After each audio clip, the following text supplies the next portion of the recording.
Hey everyone, welcome back to the another video of control and coordination in plants and animals. So, this is Asa Dubey and today we are going to learn about the neurons. Previous lecture से हमें थोड़ा बहुत idea मिल गया कि इस chapter में mainly हमें पढ़नी कौन कौन सी चीजें हैं. सबसे पहले हमने इंट्रोडक्शन देख लिया. इंट्रोडक्शन देखा कि कंट्रोल और कोऑर्डिनेशन क्या है एंड फिर हमने मीनिंग समझा उसका. देन हम प्रोसीड कर रहे हैं नर्वस सिस्टम पे.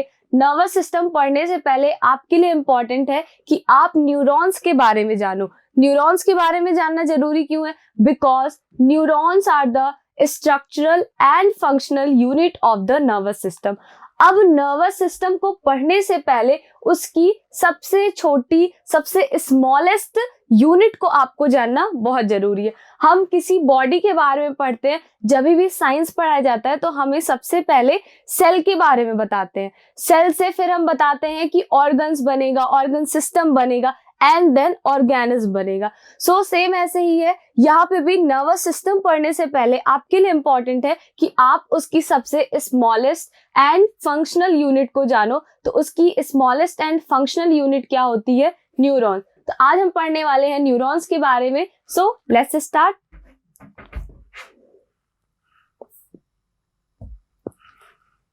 न्यूरॉन्स के बारे में अभी हमने बात की कि स्ट्रक्चरल और फंक्शनल यूनिट होती है नर्वस सिस्टम की.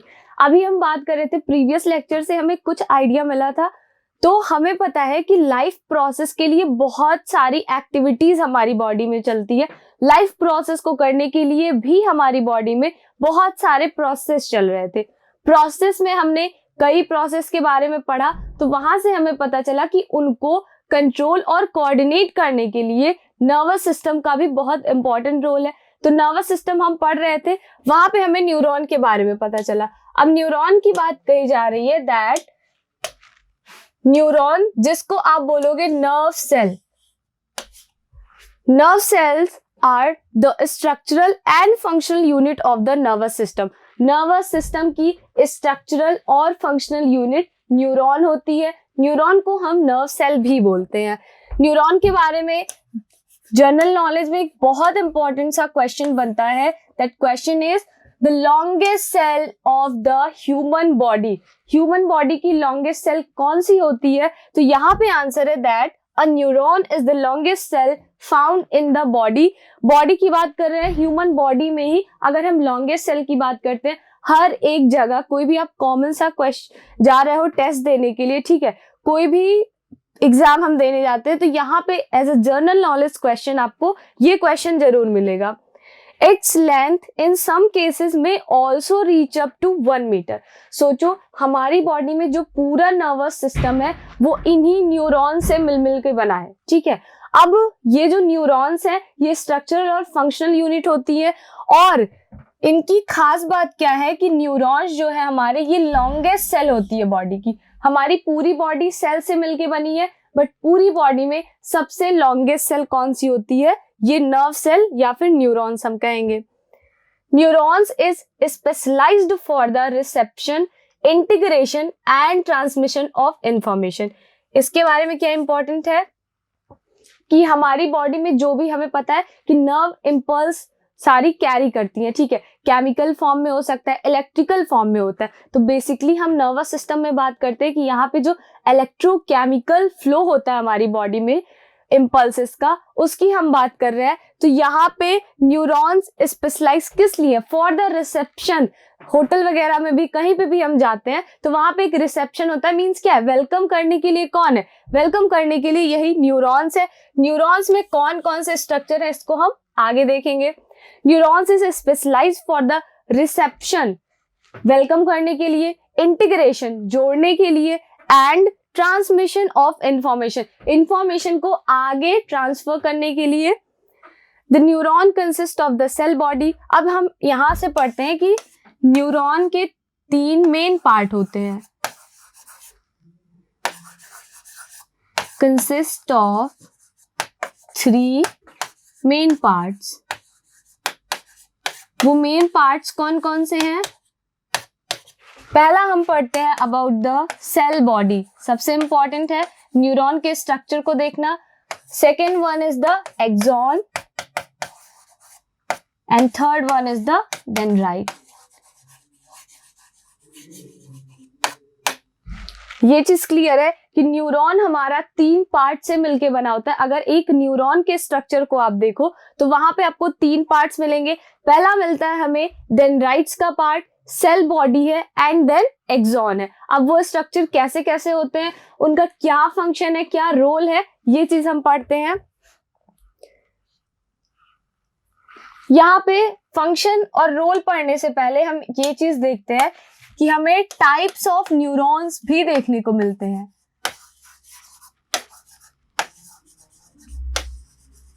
ये चीज हमने पढ़ी हुई है लास्ट लेक्चर में। तो यहाँ पे क्या है कि हमें बताया गया था न्यूरॉन्स के कुछ टाइप होते हैं। टाइप में क्या है कि जो भी हम पढ़ रहे थे कि स्टिमुलस मिल रहा है, स्टिमुलस के बाद वो चीज रिसेप्टर क्या करेगा, रिसीव करेगा अपनी तरफ, देन रिसेप्टर वो इंफॉर्मेशन कैरी करके ले जाता है हमारे सीएनएस तक। सीएनएस से फिर कुछ मैसेज को रीड करने के बाद जो रिस्पॉन्स आता है इफेक्टर ऑर्गन्स तक, उसको कॉल लेके आएगा। सारा कुछ नर्व कर रही है। नर्व में क्या है, नर्व की 2 टाइप होती है। पहला है सेंसरी न्यूरॉन, दूसरा है मोटर न्यूरॉन। जो हमारी इधर मिला स्टिमुलस, स्टिमुलस मिलने के बाद रिसेप्टर ने जो चीज रिसीव की, रिसेप्टर ऑर्गन ने जो चीज रिसीव की, उसको अब उस इंपल्स को कौन लेकर जाएगा सीएनएस तक, लेकर जाने का काम करती है सेंसरी न्यूरॉन। फिर सीएनएस पे जाके मैसेज रीड होता है, उस मैसेज का क्या रिस्पॉन्स देना है, ये रिस्पॉन्स कैरी करता है ब्रेन से हमारे इफेक्टर ऑर्गन तक।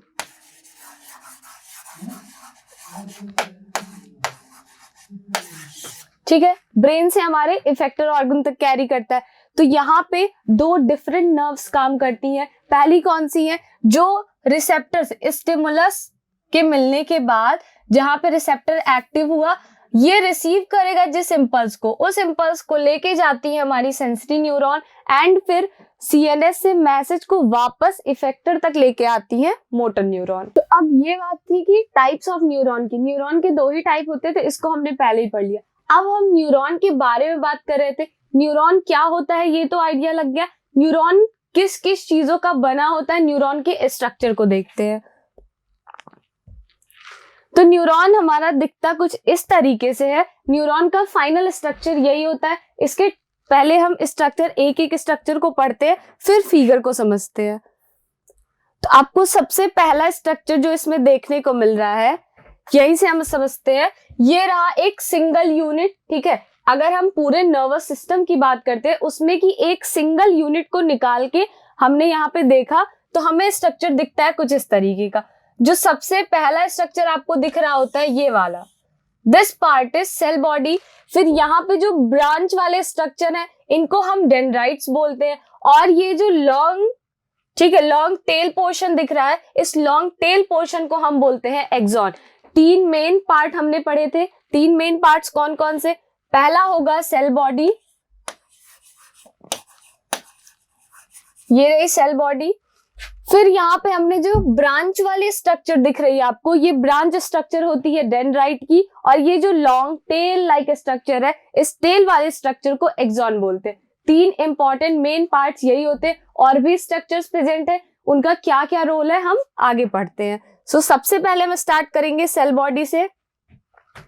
यहाँ पे है सेल बॉडी के बारे में। सेल बॉडी को और क्या क्या कहा जा सकता है,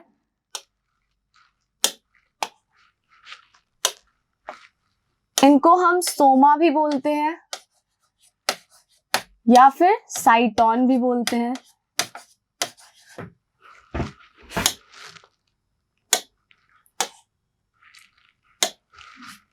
cell body is like a typical cell containing a nucleus and granular cytoplasm। यहाँ पे बहुत सारे उसके पास सेल ऑर्गेनेल भी होते हैं। नॉर्मली हम सेल की बात कर रहे हैं भाई, न्यूरॉन नर्वस सिस्टम है, उसमें न्यूरॉन क्या है, नर्व सेल है। तो ऑब्वियस सी बात है सेल में सेल बॉडी होगी और सेल बॉडी के पास क्या होंगे, न्यूक्लियस भी प्रेजेंट होंगे, साइटोप्लाज्म भी होगा। बस साइटोप्लाज्म की खास बात क्या है कि यहाँ पे ग्रैनुलर साइटोप्लाज्म प्रेजेंट होता है। It contains various cell organelles. Obviously cell है तो सेल के पास उसके अपने ऑर्गेनेल्स भी होंगे, न्यूक्लियस प्रेजेंट ही होगा, साइटोप्लाज्म भी होते हैं, न्यूक्लियस एंड साइटोप्लाज्म। ये तो सेल के बारे में है। The cytoplasm of the cyton is also termed as neuroplasm. अगर आपको ये टर्म दिखता है न्यूरोप्लाज्म, हम न्यूरॉन की बात कर रहे हैं, तो जो न्यूरॉन का साइटोप्लाज्म होगा न्यूरॉन सेल का, ठीक है, नर्व सेल के साइटोप्लाज्म को हम न्यूरोप्लाज्म भी कहते हैं। The main function of the cell body involves the maintenance of neurons by performing required metabolic activities. इनका मेन फंक्शन क्या होता है, जो भी मेटाबॉलिक एक्टिविटी चल रही होती है नर्व सेल में उसको कंट्रोल करना, उसको मेंटेन करना।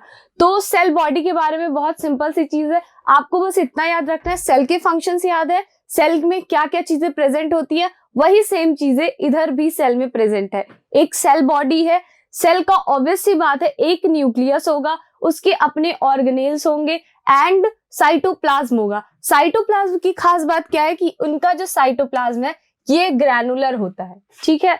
फिगर कैसे है, हम अगर सेल बॉडी के फिगर को देखते हैं तो ये जो बीच का पोर्शन आपको दिखाई देता है, मिडिल पोर्शन, इस पोर्शन में हमारा जो प्रेजेंट होता है इस स्ट्रक्चर को हम बोलते हैं सेल बॉडी। सेल बॉडी में आपको दिख रहा है इधर न्यूक्लियस, इसके सेल ऑर्गेनेल्स, जो भी गोल्जी बॉडी हो गया, एंडोप्लाज्मिक रेटिकुलम हुआ, माइटोकॉन्ड्रिया हुआ, हर एक सेल ऑर्गेनेल इधर प्रेजेंट होते हैं। यहाँ पे एब्सेंट क्या होता है, all cell organelles present except centriole।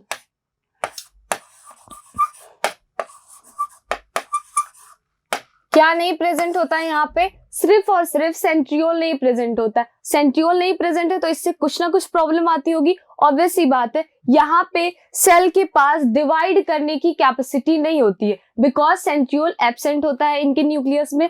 तो यहां से हम क्या, एक चीज हमें जनरल नॉलेज की चीज पता चलती है कि नर्व सेल कभी भी डिवाइड नहीं करेंगे। यहां पे नो डिवीजन।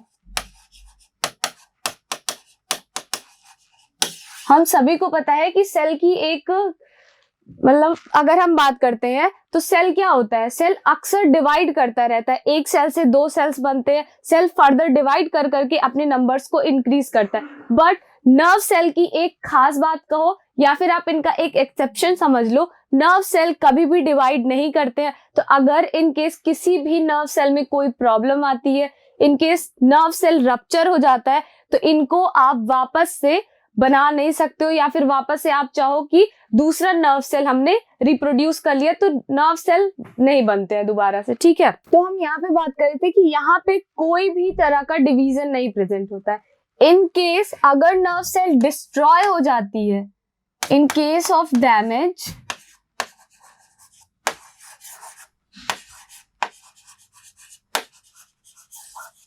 डैमेज के केस में हम यहाँ पे कुछ भी नहीं कर सकते, ना तो आप इनको रिप्लेस कर सकते हो ना ही रिक्रिएट कर सकते हो, ठीक है। कि ऐसा हुआ कि नर्व सेल अगर हो गई, कुछ खराब हो गया, ठीक है, तो हम उसको रिप्लेस कर सकते हैं, ना तो रिक्रिएट करेंगे ना ही इसको रिप्लेस कर सकते हैं। नर्व सेल के लिए कोई भी रिप्लेसमेंट नहीं बनी हुई है। तो यहाँ पे क्यों ऐसा होता है, बिकॉज यहाँ पे सेंट्रियोल प्रेजेंट नहीं है, सेंट्रियोल नहीं प्रेजेंट है तो सेल डिवाइड नहीं करेगा। नर्व सेल की ये बहुत ही खास बात थी। नेक्स्ट हम प्रोसीड करते हैं अपने स्ट्रक्चर पे। दूसरा मेन पार्ट है डेंड्राइट का। डेंड्राइट, अभी जो हमने स्ट्रक्चर देखा था ऐसा वाला,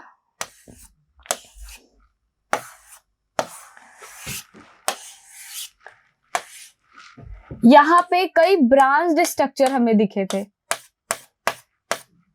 यही जो ब्रांच वाला स्ट्रक्चर होता है इसी को हम नाम देते हैं डेंड्राइट्स। अभी हमने न्यूरॉन्स में पढ़ा कि न्यूरॉन क्या करेगा, ये रिसेप्शन का वर्क करते हैं। तो न्यूरॉन मींस नर्व सेल में जो रिसेप्शन का वर्क करते हैं वो होते हैं हमारी डेंड्राइट्स। डेंड्राइट्स के बारे में पढ़ते हैं। डेंड्राइट्स और dendron are short process in the neuron that perform the receptive process of transmitting, ठीक है। कोई भी इंफॉर्मेशन आ रही है, सपोज स्टिमुलस मिला, तो हमारी बॉडी में हर एक जगह प्रेजेंट है नर्व सेल्स।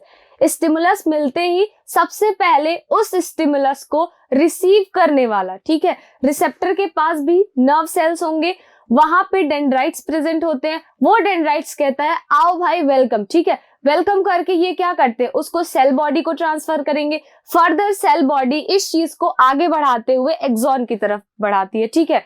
यहाँ पे क्या चीज है, perform the receptive process of transmitting information and impulses toward cell body. ये इन्होंने इधर से इस चीज को रिसीव किया, जो भी इंपल्स मिल रहे हैं इसको, जो भी इंपल्स मिले सारे इंपल्स को इसने रिसीव किया।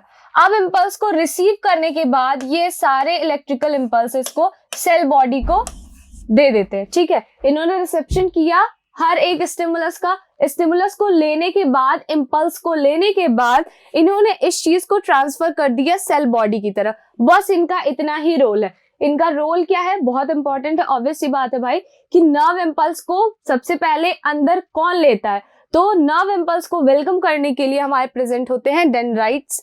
The mechanical, physical, chemical, all electrical message are picked up by dendrite. अब डेंड्राइट कोई भेदभाव नहीं करता, वहां पे क्या है, ये हर एक तरह के इंपल्सेस को कैरी करेगा। इंपल्स मैकेनिकल हो सकता है, केमिकल हो सकता है, इलेक्ट्रिकल हो सकता है, फिजिकल हो सकता है, चाहे जिस भी तरह का इंपल्स होगा सभी को वेलकम करने के लिए डेंड्राइट्स होंगे और ये सारे इंपल्सेस को कैरी करेंगे एंड ये सारा कुछ ट्रांसफर कर देते हैं सेल बॉडी को। डेंड्राइट्स के बारे में बहुत आसान है, बट आपको इनका फंक्शन पता होना चाहिए।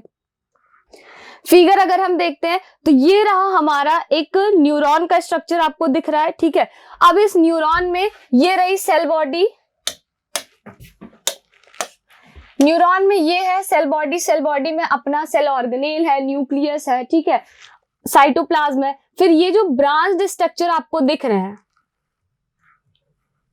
ये जो ब्रांच वाले स्ट्रक्चर है, इन्हीं ब्रांच स्ट्रक्चर को हम नाम देते हैं डेंड्राइट का। डेंड्राइट क्या करेगा, चाहे जिस तरह का इंपल्स होगा, impulse could be physical, mechanical, chemical और इलेक्ट्रिकल, ये सभी को वेलकम करेगा और इनको कैरी करके, ठीक है, सबको एब्जॉर्ब करता है और फिर सारे इंपल्सेस को पहुंचाता है सेल बॉडी की तरफ, ठीक है, towards the cell body. Cell body की तरफ गया। अब नेक्स्ट हम देखते हैं सेल बॉडी से आगे इंपल्सेस कैसे कैरी होती है, ठीक है, इतनी बात क्लियर है।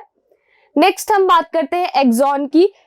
यहां से हम समझते आ रहे थे, ये हमारी सेल बॉडी थी, डेंड्राइट था, डेंड्राइट ने इंपल्स को कैरी किया, सेंड कर दिया towards the cell body, cell body की तरफ भेजा। अब एक्सॉन सेल बॉडी से इंपल्सेस को लेंगी और इनसे दूर भगाएंगी, कहेंगी सेल बॉडी लाओ और फिर इनको हमारी तरफ वापस करो, ठीक है। ये क्या डेंड्राइट ने दिया, सेल बॉडी ने लिया और फिर एक्सॉन इससे भी दूर लेके भागता है। दूर लेके भागेगा कहां तक, हम देखते हैं। पहली बात, एक्सॉन है क्या, axon is a single elongated fibre that conduct the impulses away from the cell body. Cell body से इंपल्सेस को लेके दूर भागता है। It is a cytoplasmic terminally branched at nerve ending structure, the axon terminal end in muscle, fibre, gland etcetera. ये चीज कह रहा है एक्सॉन के बारे में। एक्सॉन टर्मिनल कहाँ पे एंड हो सकता है, किसी मसल्स पे एंड होगा या फिर किसी ग्लैंड पे, मसल्स में भी क्या, मसल्स फाइबर पे एंड हो सकता है। एक्सॉन के बारे में इंपॉर्टेंट बात है कि एक्सॉन की जो सेल मेम्ब्रेन होती है इसको हम एक्सोलीमा बोलते हैं। यहाँ पे हम फिगर देख रहे हैं, न्यूरॉन का हमें फिगर दिख रहा है, एक नर्व सेल की फिगर हमें दी हुई है। इस फिगर में अब सारी चीजें हमारे लिए क्लियर हैं। सबसे पहला स्ट्रक्चर, ये जो ब्रांच स्ट्रक्चर दिखेगा इसको हम बोलते हैं डेंड्राइट। डेंड्राइट ने इंपल्स को कैरी किया, सेंड कर दिया टुवर्ड्स द सेल बॉडी। अब सेल बॉडी से इंपल्स को एक्सॉन लेगा और इनसे लेके दूर भागेगा। इधर एक्सॉन जाता है और फिर एक्सॉन एंडिंग, ठीक है, ये जो एक्सॉन एंडिंग है इसको हम नर्व एंडिंग भी बोलते हैं, ठीक है। तो यहाँ पे जो नर्व एंडिंग है यहां तक इंपल्सेस जाती हैं। अब क्वेश्चन उठता है कि ये इम्पल्स आगे कहाँ तक जाती हैं, ये कहाँ कहाँ जा सकती हैं। ये सेंड होंगी दूसरे न्यूरॉन के पास। हर एक, अब ये जो डेंड्राइट है ना, ये वाला डेंड्राइट, अगर इसी स्ट्रक्चर को आप सपोज करो यहाँ पे एक स्ट्रक्चर और है, तो ये जो डेंड्राइट की स्टार्टिंग है और इस नर्व की एंडिंग है, ये दोनों आपस में जुड़ जाते हैं। ठीक है, आपस में अटैच होने के बाद क्या होता है, इम्पल्सेस आगे बढ़ती रहती हैं। और अगर ये हम बात करते हैं टर्मिनल एंड कहाँ कहाँ से अटैच होता है, तो ये मसल फाइबर से भी अटैच हो सकता है, किसी ग्लैंड से भी अटैच हो सकता है, बिकॉज सबको नर्व इम्पल्स चाहिए होता है हर एक तरह का फंक्शन करने के लिए, या फिर कोऑर्डिनेशन के लिए ही हम बात करते हैं। तो ये चीज थी। अब एक्सॉन के बारे में और नई चीजें क्या है, यहाँ पे और भी स्ट्रक्चर्स प्रेजेंट होते हैं, आगे देखते हैं हम। Both axon and dendrite arises from the cell body. ये चीज क्लियर है कि सेल बॉडी से ही डेंड्राइट भी निकलता है और फिर एक्सॉन भी अराइज होता है। Axon divides into terminal branches, जिसको हम नर्व एंडिंग बोलने वाले हैं, which releases the synaptic transmitter resulting in setting of an electrical impulse। यहाँ पे क्या होता है कि कुछ केमिकल्स भी रिलीज करते हैं हमारी नर्व एंडिंग से केमिकल सिक्रीट होंगे और फिर ये इलेक्ट्रिकल इम्पल्सेस में कन्वर्ट होते हैं। A human nervous system has approximately 10 to the power 12 neurons. This is important. अब खुद से सोचो, हमारे नर्वस सिस्टम में अप्रोक्सीमेटली 10, ये भी कंफर्म नहीं है, इससे ज्यादा हो सकती है, कुछ कम होंगी, लेकिन अप्रोक्स वैल्यू निकाली गई है that 10 to the power 12 neurons. It means million, billion and trillion से भी ज्यादा न्यूरॉन्स हमारी बॉडी में प्रेजेंट होते हैं। और वही एक स्ट्रक्चर है, आपने देखा, the axon is covered by a sheath and sheathed axon is termed as fibre. हमारा जो एक्सॉन होता है, हमने इस फिगर में देखा, ये रहा एक्सॉन। एक्सॉन के ऊपर एक कवरिंग पाई जाती है, कवरिंग किस चीज की है, the single sheath present over the axon is made of Schwann cells. जो एक्सॉन होती है, एक लॉन्ग टेल जो थी,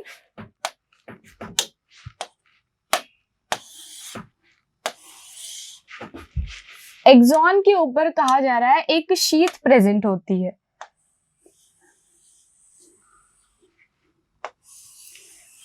शीथ बनी होती है श्वान सेल की,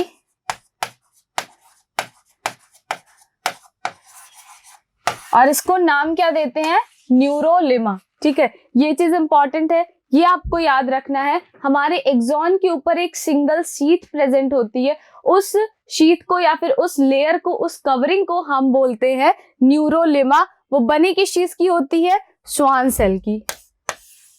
अब यहीं पे हम माइलिन के बारे में पढ़ने वाले हैं। A layer of insulating fat myelin is present between the neurilemma and axon.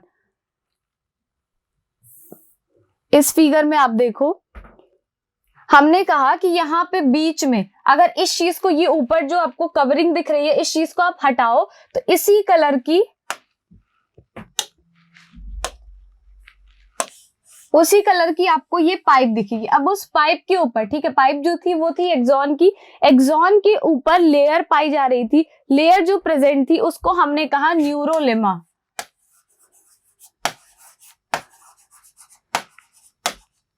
तो बोल रहा है कि न्यूरोलिमा और एक्सॉन के बीच में भी एक लेयरिंग पाई जा रही है, उस लेयरिंग को हम बोलते हैं माइलिन की शीथ होती है। माइलिन क्या है, एक तरह का फैट है present between the neurolima and axon. Such a nerve fiber is called myelinated nerve fiber. अगर हम यहाँ पे फिगर बना के देख लेते हैं,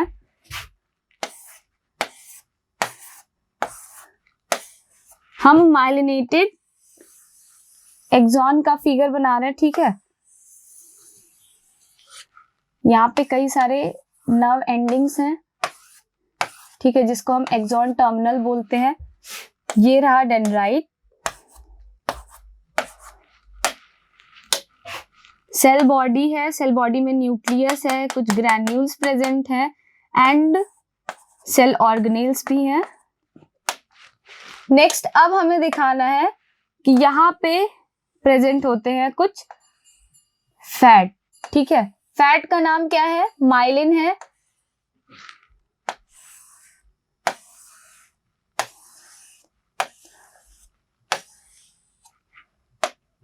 सबसे पहली चीज क्या, ये एक्सॉन वाली आपको लेयर दिख रही होगी, ये क्या है, एक्सॉन है।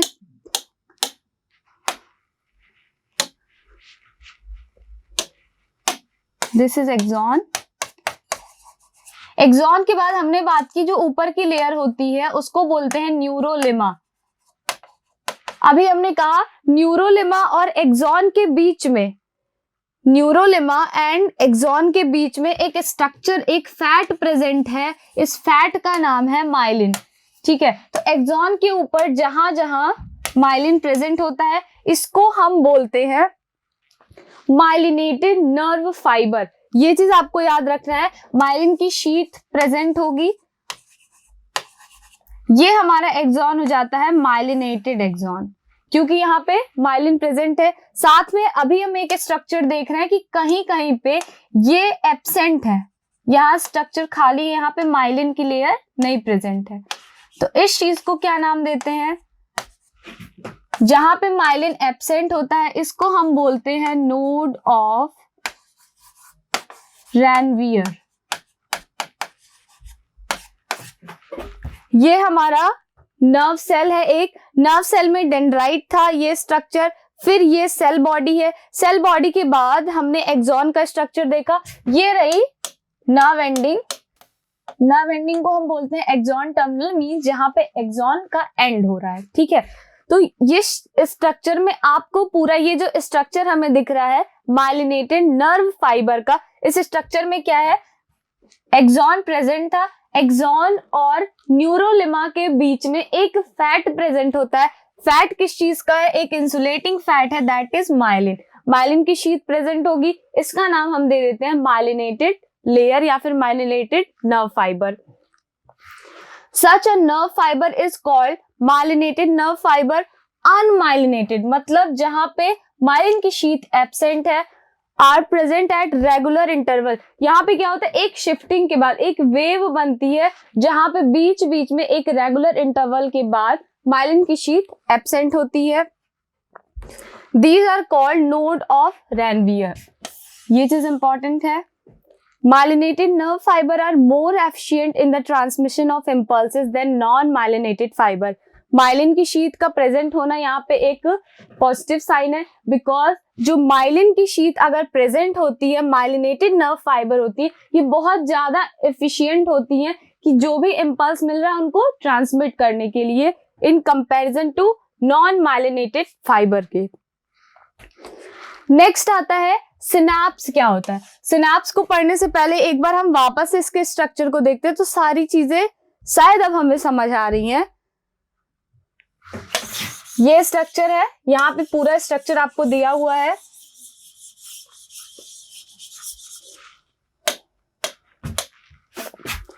ये हमारा पूरा एक नर्व सेल दिया हुआ है। सबसे पहला स्ट्रक्चर आता है सेल बॉडी का, जो यहाँ पे प्रेजेंट है। सेल बॉडी, डेंड्राइट हमारा इम्पल्स को कैरी करेगा, कैच कर लिया इन्होंने इम्पल्स को, ये इम्पल्स को आगे बढ़ाएगा टुवर्ड्स द सेल बॉडी। ठीक है, सेल बॉडी की तरफ। अब सेल बॉडी इस चीज को एक्सेप्ट करती है और इसको ट्रांसफर करती है आगे टुवर्ड्स द एक्सॉन। एक्सॉन का काम क्या है कि इनसे सेल बॉडी की तरफ से इम्पल्सेस को दूर भगाएंगे। दूर भगाने का मतलब क्या है, अपनी एंड तक लेके जाएंगे, मींस टर्मिनल तक लेके जाते हैं। अब टर्मिनल तक ले जाने के बाद होता क्या है, होगा क्या कि एक और ऐसे नर्व सेल पाई जाएंगी हमारी बॉडी में। 10 to the power approximately 10 to the power 12 nerve cells present होती हैं। तो भाई जो भी, सपोज दैट कि चींटी ने काट लिया आपके पैर में, तो आप क्या चींटी को हटाओगे नहीं, आप वहां से आपको मान लो इम्पल्स मिलना स्टार्ट हो गया। ठीक है, पेन हुआ उधर, ठीक, पेन होने के बाद इम्पल्स मिली, तो वहां से लेके ब्रेन तक आना है हर एक मैसेज। तो हर एक नर्व सेल इधर पार्टिसिपेट करेगा और फिर सारा इंफॉर्मेशन आपके ब्रेन के पास आएगा। ब्रेन उस मैसेज को रीड करेगा और फिर वापस से उस चीज को सेंड करता है कि अब आपको करना क्या है। ठीक है, तो यहाँ पे क्या हुआ कि कई सारी नर्व सेल्स पार्टिसिपेट करती हैं इस चीज में। तो सपोज दैट इधर मिला स्टिमुलस, अब ऐसे करते करते एक्सॉन टर्मिनल से दूसरा वाला डेंड्राइट अटैच होगा, दूसरा डेंड्राइट अटैच हुआ, फिर ये कहानी आगे बढ़ी, फिर ऐसे नेक्स्ट वाले न्यूरॉन में, मींस न्यूरॉन टू न्यूरॉन ये चीज आगे बढ़ रही है, एक एक इम्पल्स को आगे की तरफ बढ़ाया जा रहा है। तो इतनी चीजें क्लियर है। एक्सॉन की यहाँ पे हम बात करते हैं, ऊपर एक माइलिन की कवरिंग पाई जाती है, ठीक है, जिसको हम माइलिनेटेड नर्व फाइबर बोलते हैं। माइलिन की कवरिंग जहां पे एब्सेंट होती है उस स्पेस को हम बोलते हैं नोड ऑफ रैनवियर। और यहाँ पे जो न्यूरोलिमा प्रेजेंट होती है वो बनी होती है हमारी श्वान सेल्स की, और जो नर्व एंडिंग होता है उसको हम एक्सॉन टर्मिनल बोलते हैं। आई होप इतनी चीजें क्लियर होंगी। अब हम सिनेप्स के बारे में पढ़ते हैं। तो यहाँ से हमें क्या पता चला कि जो भी नर्व इम्पल्स है ये एक जगह से दूसरे एक्सॉन तक पूरा ट्रेवल करती जाती है, और जो नर्व इम्पल्स है वो nerve to nerve all around the body में ट्रेवल करता रहता है। तो ये चीज अब हम सिनेप्स में पढ़ते हैं। सिनेप्स वर्ड है क्या? ये जो हम कह रहे हैं कि एक नर्व की जो नर्व एंडिंग है वो दूसरे वाले डेंड्राइट से अटैच होती है, तो जब ये अटैचमेंट हो रहा है ना तो उसी चीज को हम सिनेप्स बोलते हैं। सिनेप्स क्या हो गया कि एक नर्व हुआ, ठीक है, इस नर्व की जो डेंड्राइट है वो दूसरे वाले नर्व के टर्मिनल एंड से मिलेगी। टर्मिनल एंड किस चीज का है? एक्सॉन टर्मिनल जो होता है। तो अब ये दोनों आपस में सिनेप्सिस करती है, इसी चीज को हम सिनेप्स बोलते हैं। यहाँ पे हो क्या रहा है? The junction between two adjacent neurons is called a synapse. Synapse के बारे में एक सिंपल सी चीज है, जो जंक्शन बनता है बीच में, कि एक टर्मिनल एंड से एक्सॉन के टर्मिनल से मिला और दूसरे वाले डेंड्राइट का सर, ठीक है। तो ये दोनों आपस में अटैच होते हैं, जो जंक्शन यहाँ पे बन रहा है उसी जंक्शन को हम सिनेप्स कहते हैं। A synapse is formed between the synaptic terminal. Synaptic terminal का मतलब है जो एंडिंग होती है, of the first neuron and the dendrite of the second neuron. ऐसे कर करके क्या करते हैं? ये बॉन्ड बनाते हैं। बॉन्ड मतलब जंक्शन हो गया, और ये जो जंक्शन बना इसी चीज को हम सिनेप्सिस बोलते हैं।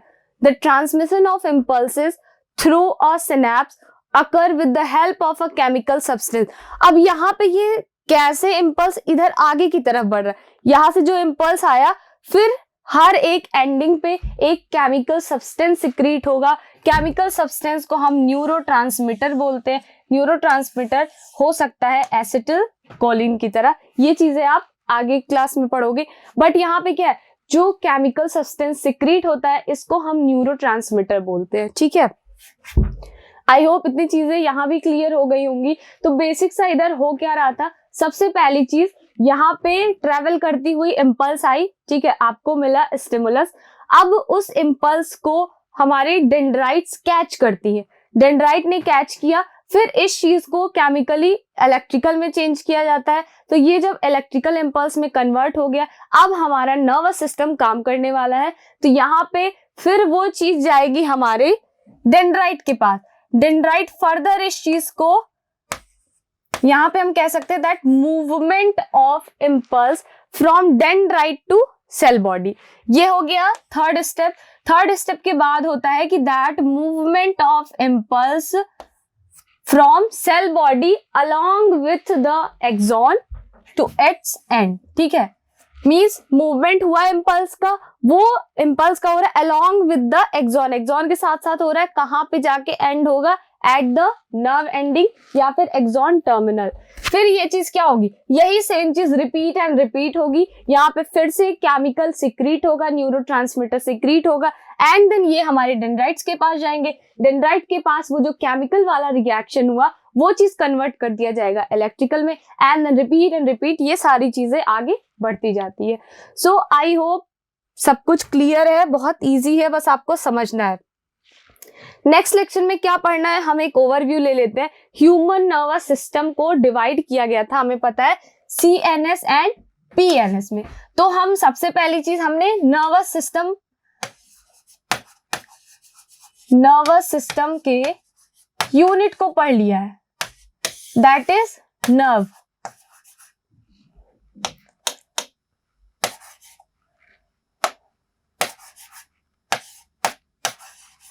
नर्व हमने पढ़ लिया है।